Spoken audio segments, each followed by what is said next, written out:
আজকে আমি রান্না করব খেজুরের গুড় দিয়ে মিষ্টান্ন। তার জন্য আমি 2 লিটার দুধ নিয়েছি। দুধটা জাল করতে বসিয়েছি। দুটো তেজপাতা, কয়টা এলাচ দিয়ে আমি দুধটাকে জাল করছি। এখানে আমি 1 বাটি চাল দিচ্ছি। চালগুলো ভালো করে ধুয়ে নেব। ধুয়ে একটু ভিজিয়ে নিয়েছি। আমার দুধটা উতরে আসছে, এখন চালগুলো দিয়ে দেবো।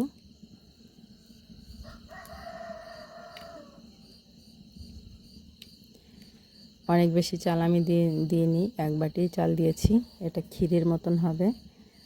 এবার দুধটা জাল হয়ে গেছে, আমি কিছু ড্রাই ফ্রুট কাজু দিয়ে দিচ্ছি, কিছু কিশমিশ দিয়ে দিচ্ছি। দেখুন প্রায় আমার ক্ষীরটা প্রায় হয়ে আসছে। এবার আমি খেজুরের গুড়গুলো এক এক করে দিয়ে দেবো। খেজুরের গুড় পাটালি গুড় ছিল, সেই পাটালি গুড় দিয়েই আমি এই ক্ষীরটা করছি। দেখুন কি দারুণ হয়েছে, আমার ক্ষীরটা প্রায় রেডি হয়ে গেছে। কেমন লেগেছে আমার এই মিষ্টি রেসিপিটা প্লিজ কমেন্ট করে জানাবেন, লাইক করবেন, শেয়ার করবেন। আমার এই মিষ্টান্নটা কেমন লেগেছে প্লিজ কমেন্ট করে জানাবেন। কি দারুণ হয়েছে দেখুন, খেতে তেমনি টেস্ট হয়েছে। কেমন হয়েছে বলবেন।